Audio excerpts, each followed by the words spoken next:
My in-laws called me a failure. Then I acquired their entire investment portfolio. My name is Ethan Marshall. And for years, whenever my in-laws spoke my name, it was followed by a pause, a sigh, or a look that said this man is temporary. What they never realized was that silence was not my weakness. It was my strategy. Before we dive deeper, go ahead and like this video. Subscribe to the channel and let me know in the comments where you are watching from.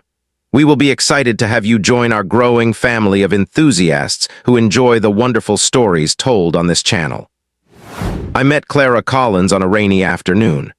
I had stepped into a small cafe to escape the rain, not because it was fashionable or popular, but because it was quiet, the kind of place where the chairs didn't match, and the music hummed softly enough that you could still hear your own thoughts. That's when I noticed her. She wasn't dressed expensively. No designer logo announced her presence. No bright colors demanded attention. She wore something simple, practical, comfortable, and she sat by the window with a book open in her hands, one finger resting lightly between the pages as if she respected the story enough not to rush it. She was reading, and something about that stopped me completely. I ordered my coffee and took a seat a few tables away, but I kept finding my eyes drifting back to her, not in a careless way, but in the way you notice calm when you've lived too long in noise. At some point, she looked up and caught me looking. I expected discomfort. Instead, she smiled, just a little, the kind of smile that says it's okay, I see you too. You look like someone who's trying not to think too hard, she said lightly. I laughed. Is it that obvious? She closed her book halfway. A little. That's usually why people hide in cafes when it rains. I gestured to her book. And you hiding too? She shook her head. No, I'm listening. To the book, I asked. To myself, she replied, then laughed softly as if she worried that sounded strange. Rain helps. That was how it started. No rehearsed lines. No careful positioning. Just two people talking like they didn't need to impress each other. We talked for over an hour. When I finally asked for her name, she said, Clara. And then, almost as an afterthought, Clara Collins. The name didn't register at the time. Our first date wasn't extravagant. It was a walk. We wandered through streets still damp from the rain, stopping occasionally when she noticed something small. A street musician tuning his guitar, a child splashing deliberately in a puddle, a stray cat darting beneath a bench. She noticed things, and she listened the same way. When I spoke, she didn't interrupt. She didn't wait for her turn. She didn't check her phone. She leaned slightly forward, elbows resting on the table, eyes steady, as if what I said mattered simply because I was the one saying it. That alone was disarming. On our second date, we sat across from each other with cups of coffee growing cold between us, the cafe nearly empty now, the late afternoon light slanting softly through the windows. She stirred her coffee slowly, then paused, her spoon resting against the edge of the cup. Ethan, she said, not looking at me at first, can I ask you something a little unfair? I smiled. Those are usually the best questions. She looked up then, her expression open but serious, not curious in the casual sense, but interested in something deeper. What do you want your life to mean? She asked gently, not just what do you want it to look like. The question landed heavier than she probably realized. Most people ask what you do. Some ask what you want to have. Almost no one asks what you want your life to stand for. I didn't rush my answer. I watched the steam rise from my cup and said, slowly and honestly, I want to build things that last quietly. I don't want to chase applause or prove anything to anyone. I want to create something meaningful, something sustainable, and I want to do it with someone who doesn't need constant proof that I'm worth believing in. She didn't respond immediately. She just smiled. Not a wide smile. Not an impressed one. But a calm, knowing smile. The kind that feels like recognition. I like that, she said softly. Quiet ambition is rare. Then she added, almost as if thinking aloud, my parents wouldn't understand that. I noticed the way her shoulders stiffened slightly when she said it. That was the first hint. But at that moment, none of it mattered. Because when she looked at me across that small table, with rain-streaked windows behind her and honesty in her eyes, something inside me settled. That smile she gave me then. It wasn't loud. It wasn't dramatic. But it anchored me. And I didn't know it yet, but it would carry me through years of doubt, judgment, and quiet endurance. That was the day I met Clara. And from that moment on, I was no longer building alone. One evening, as we sat on her small balcony watching the city lights blink on one by one, she rested her chin on her knees and said quietly, I need you to know that my parents see the world very differently from me. I turned toward her, different how? She hesitated, choosing her words carefully, the way someone does when they're trying to be fair to people who have not always been fair to them. They believe success should be obvious, she said. Visible, loud. They're good people in their own way, but they measure worth by results you can point to. I smiled gently, and you? She shrugged. I measure it by consistency, by how someone treats people when no one's watching. That should have been my warning. But love has a way of making you hopeful. The first dinner at her parents' house felt less like a welcome and more like an evaluation. Their home was immaculate, polished marble floors reflecting warm chandelier light, walls decorated with framed photographs of award ceremonies, business conferences, and moments frozen in the language of achievement. Richard Collins rose halfway from his chair when I entered, extending his hand with a practiced firmness that lasted just long enough to assert dominance, then released it as if my presence had already been catalogued and filed away. So, he said, adjusting the cuffs of his shirt as we sat, you're the young man Clara has been spending her time with. Yes, sir, I replied evenly. Marian smiled politely, though her eyes flicked over me quickly, from my shoes to my jacket, as if noting details she would later revisit. And what line of work are you in, Ethan? She asked, her voice smooth but cool. I work in data systems, I said. I'm also building a small company focused on predictive analytics. Richard leaned back slightly in his chair, crossing his arms. Predictive analytics, he repeated slowly, as if tasting the words. And does that pay the bills yet? Clara stiffened beside me. Dad. I'm just asking, Richard said lightly, though there was nothing light about his eyes. It's growing, I answered, slowly but intentionally. Richard chuckled, lifting his glass. Growth is a luxury when you can afford patience. Marian nodded. Clara has always been used to stability. Clara met her mother's gaze. I'm used to honesty. The conversation moved on, but the tone didn't. Throughout dinner, questions came in careful waves. About income, timelines, contingency plans. None of them overtly rude, yet all of them framed with the assumption that I was temporary. At one point, Richard leaned forward and said almost casually, You seem like a nice enough young man, Ethan, but ambition without momentum can become delusion.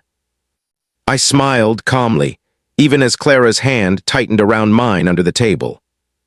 I understand, I said. Momentum looks different when you're building something from the ground up.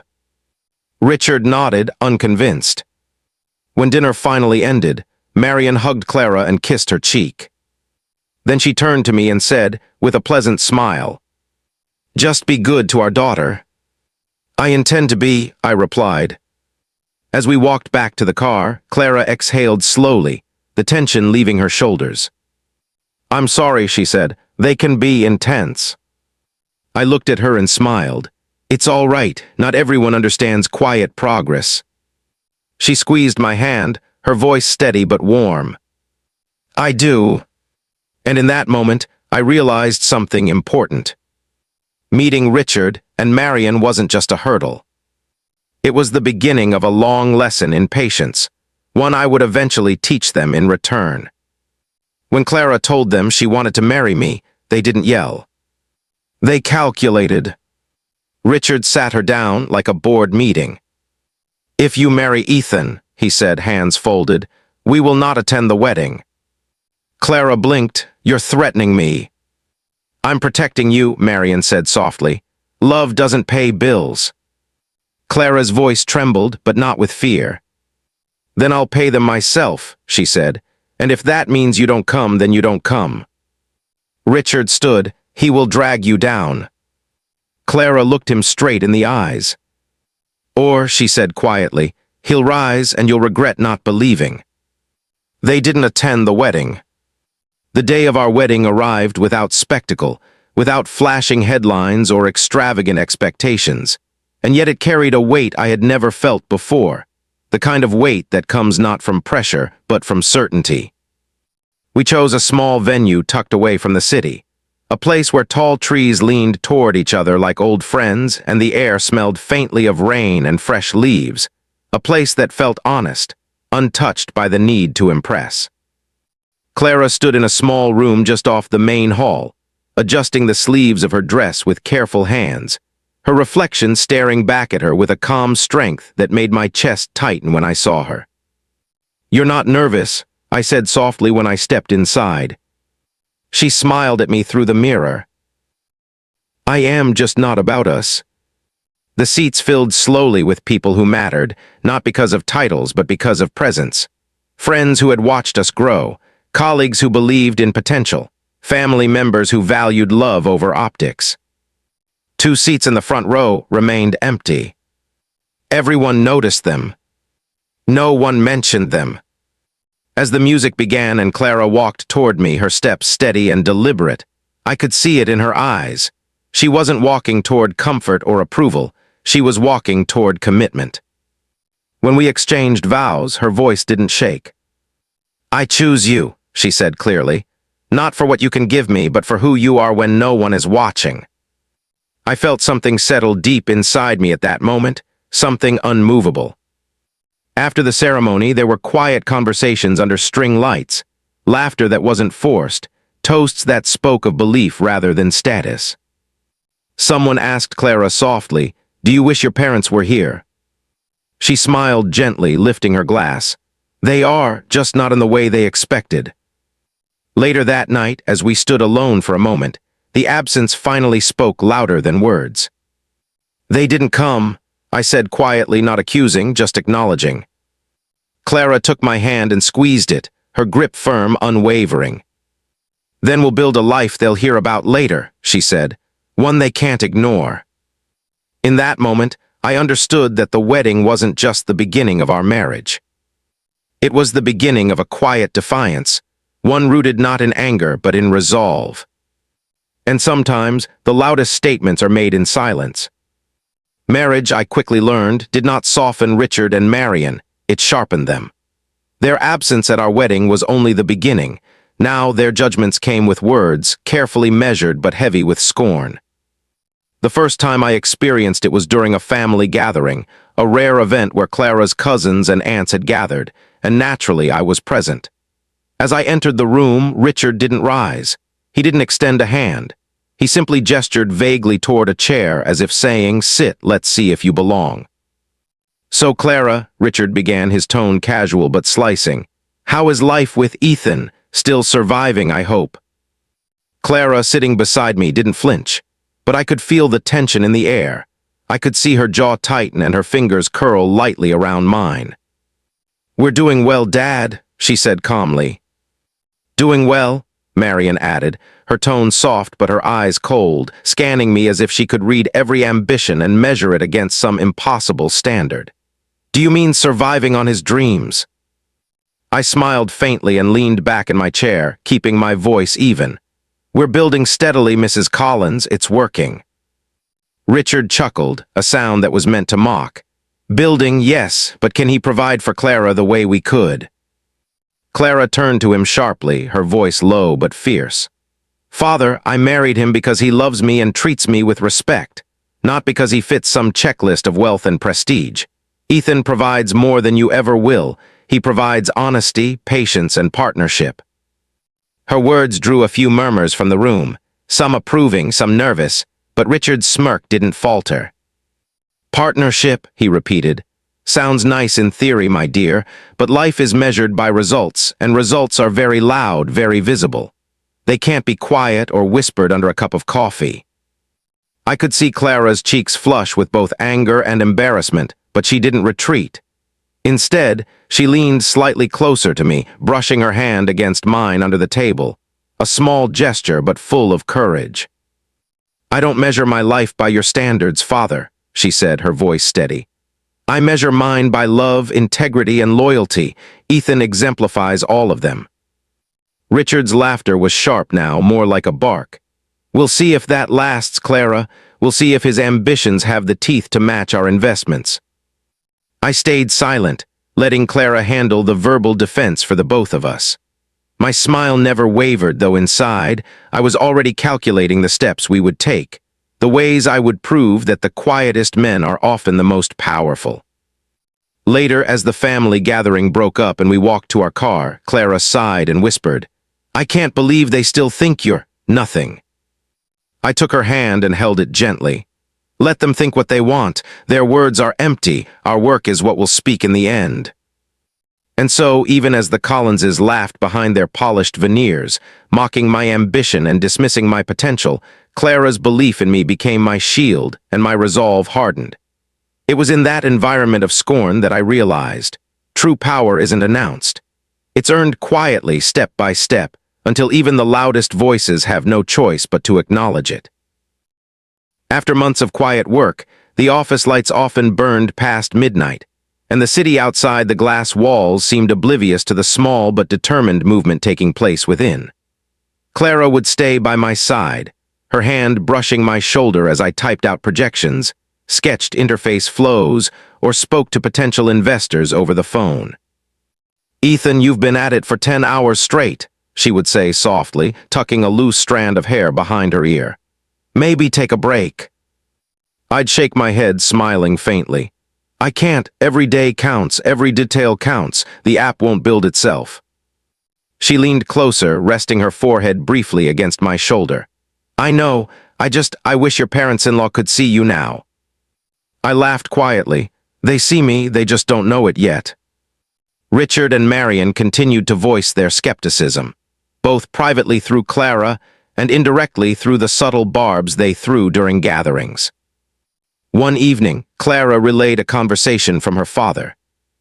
Ethan, Richard had said, folding his hands across his chest, an app is ephemeral. One misstep and everything disappears. You're lucky my daughter believes in you. Clara had smiled at me, but her voice carried tension when she repeated it. Dad wants me to know I'm risking too much. I reached across the table, holding her hand. He's not aware that risk and vision are different things. She squeezed my hand. I know, I just wish he could see what I see. The app started attracting attention. Small investors trickled in first, curious about a predictive logistics platform that promised efficiency where large corporations had failed to notice inefficiencies. One evening, after a particularly long conference call with a prospective venture partner, Clara turned to me. You know, she said, her brow furrowed in thought, one day your parents-in-law will have to stop mocking and start paying attention. But I'll be there, cheering the loudest when they finally realize. I laughed softly, ruffling her hair. I don't need them to cheer. I need you to believe, and you do. That's more than enough. But their words didn't disappear. In private, Richard's voice sometimes reached Clara in ways meant to sting. You're wasting your time with him, he said once during a phone call with her. He may look confident, but confidence doesn't make success real. One day you'll regret not marrying someone with visibility, someone with connections, someone with power. Clara had responded, her voice steady but tinged with irritation. You don't understand him, Father. I've seen him work. I've seen him build. And no one else makes me feel safe, seen, or respected the way he does. Your definition of power doesn't scare me. Richard scoffed. Love isn't enough, Clara. Love doesn't pay bills. She hung up without another word, turning to me. Her eyes glistened. They'll never understand what we're building, Ethan, but I do. Months passed, and the app grew, each new partnership validating the long nights and the relentless focus. Investors began noticing the precision and the reliability we offered. At one point, Clara and I sat in the office overlooking the city lights, the skyline a mixture of neon and quiet shadows. "They're going to keep mocking," she said, leaning her head against my shoulder. "It's like they want to break our spirit." I nodded, brushing my fingers through her hair. "And maybe that's why we must keep building. Every late night, every decision they think is insignificant, every small success, it's all adding up. They just don't realize they're watching their own downfall being assembled quietly." She lifted her head, eyes bright with conviction. "Even if they do see, I won't stop believing in you. I love you, Ethan, not what your parents-in-law think you are or aren't." Her words hit me deeper than any applause ever could. That belief, that unwavering loyalty, became the fuel for everything that followed. Meanwhile, Richard and Marion continued to mock Clara subtly in their circles. "Still waiting for Ethan's big break?" Marion would ask, with a sip of wine and a thin smile. Clara would respond, calm and unshaken, "I already got mine. It just takes longer for the rest of you to notice."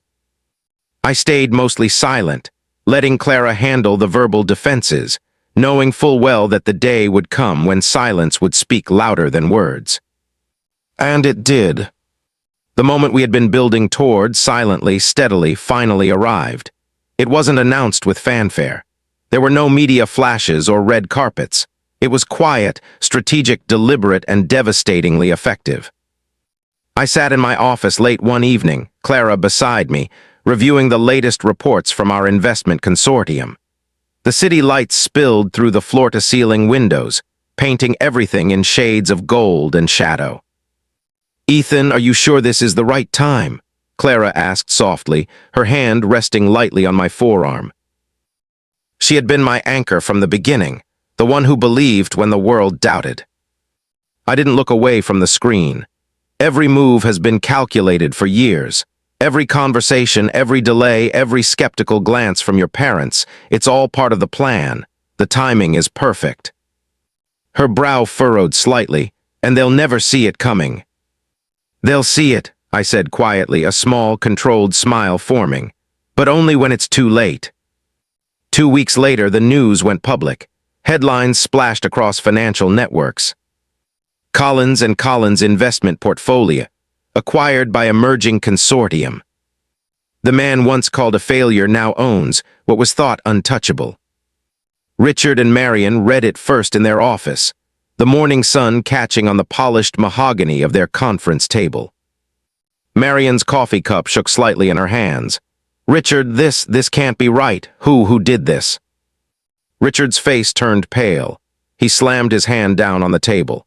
"It's him. It's Ethan Collins' husband. Ethan, the man we laughed at, the man we mocked, the man we called a nobody." Meanwhile, Clara was sitting quietly in my office, her eyes soft but shining. "They don't understand Ethan," she murmured. "They never did, but now they know." I leaned back in my chair, my hands steepled together, eyes calm. "And now they're seeing what I always knew. Patience, strategy, and consistency speak louder than mocking words and inherited arrogance."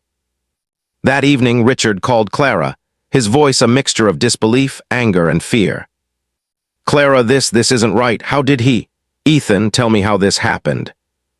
Clara's voice was steady, unwavering. "Father, he's been building quietly, step by step. You judged him by appearances, by what you thought he could do, not what he actually was capable of. And now, he's proven it." Richard barked into the phone, pacing, hands gesturing wildly. "We laughed at him, Clara. We humiliated him. How could he?" Clara's tone softened just slightly. "You taught me the lesson of appearances too, Father. Perhaps it's time you learn it yourself." Later that night, I watched Clara on the balcony, city lights reflecting in her eyes. "Did you ever doubt me?" I asked quietly. She shook her head. "Never. Even when your parents mocked you, even when it felt like the world was against you, I never doubted, and I still don't." I reached for her hand. "And that's why we built this together. Your belief was stronger than their mockery. Your love was stronger than their contempt." She smiled, leaning into me. I married the man I loved, not the wealth he controlled, but now I see he's even more remarkable than I ever imagined. Meanwhile, Richard and Marion were left grappling with their own arrogance, realizing too late that they had misjudged the man they had mocked, misjudged the husband of their daughter, and misjudged the quiet power that had always been right in front of them. They said I was a failure, I narrated later to myself as I closed the door to my office. They laughed when I spoke of dreams too big to see, laughed when I insisted on building instead of buying, but their laughter was fuel. Their doubt was the spark that made everything I touched grow into something unstoppable, and they finally saw me for who I really am. Clara squeezed my hand, and I knew in that moment that all the mockery, all the doubts, and all the waiting had been worth it. Not for revenge, not for power, but for the quiet proof of what loyalty, love, and persistence can achieve. The first time Richard and Marion came face to face with what they had mocked, the room was quiet, almost tense, as if the walls themselves were holding their breath. Richard's eyes widened the instant he saw me, and Marion's hand trembled slightly on her purse strap. How is this possible?" Richard stammered, stepping back instinctively. I smiled calmly, folding my hands in front of me. "It's simple, Richard. Hard work, patience, and smart decisions. Things you apparently didn't think mattered." Marion swallowed audibly. "But our investments, they're gone, acquired." "Yes," I replied evenly. "Everything you own that I could touch is now part of my consortium." Clara stood beside me, her presence serene, her hand brushing lightly against mine. "You taught me what matters, Dad," she said gently. "It's not mocking someone that builds character, it's standing by someone you truly love no matter what." Richard's face flushed red, a mixture of anger and shock. "Clara, I married him," she interrupted firmly, her gaze steady. "Not because of wealth, not because of status, because he's the man I trusted, the man I believed in, even when everyone else doubted him, including you." For a moment the room felt impossibly still. The mockery, the doubt, the arrogance, they all hung in the air, powerless against the quiet force of Clara's loyalty and my silent strategy. I glanced at Clara and said softly, "Sometimes the quietest people are the most dangerous in the best way." And with that, Richard and Marion finally understood. Not only had they been defeated financially, but their arrogance had been revealed for what it truly was. Clara smiled at me, her eyes shining with pride, and I knew in that moment, every word they ever said, every sneer, had only made our bond stronger. The weeks after the confrontation were quiet, almost surreal.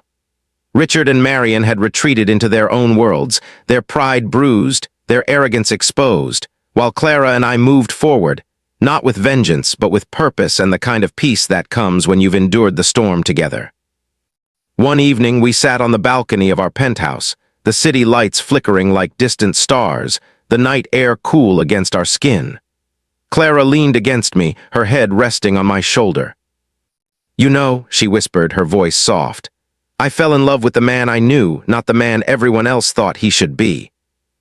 I smiled, brushing her hair back gently. "I know, and that's exactly why you stayed even when the mockery was loudest, even when the world doubted me." She lifted her head to meet my eyes, her expression calm, proud, unwavering. "Ethan, I love the man you were, the man you are, and the man you will become. Money, power, success, they never mattered to me, not compared to who you truly are." I chuckled softly, feeling the weight of every long night, every skeptical glance, every small victory. And that's why we built what we did. Not to prove them wrong, but to prove to ourselves what can happen when love and belief are stronger than doubt and ridicule. Clara smiled, taking both my hands in hers. "I never gave up on you, Ethan, and now I never have to. Our love, it's unshakable, it's unquenchable." I pulled her close, feeling the steady beat of her heart against mine. And in that moment, every sneer, every laugh, every word of doubt from Richard and Marion faded into irrelevance. "They thought they could define me," I murmured. "They thought their mockery could limit me, but love, your love, it made me unstoppable." She pressed her lips to my cheek and whispered, "And I'll always be by your side, no matter what." We sat there, wrapped in quiet triumph, watching the city glow beneath us. knowing that the bond we shared was more powerful than anything money could buy, more enduring than any doubt, and more valuable than all the investments in the world. Richard and Marion eventually learned their lesson too, though slowly, that true wealth isn't measured in portfolios or flashy assets. It's measured in loyalty, love, and the quiet strength of someone who never falters, even when the world is laughing. And for Clara and me, the journey was just beginning. If you found this story interesting, please remember to like this video and hit the subscribe button. Also turn on the notifications so you don't miss out on any of our amazing videos. And lastly, endeavor to share this video with your friends. Thank you and see you in the next video.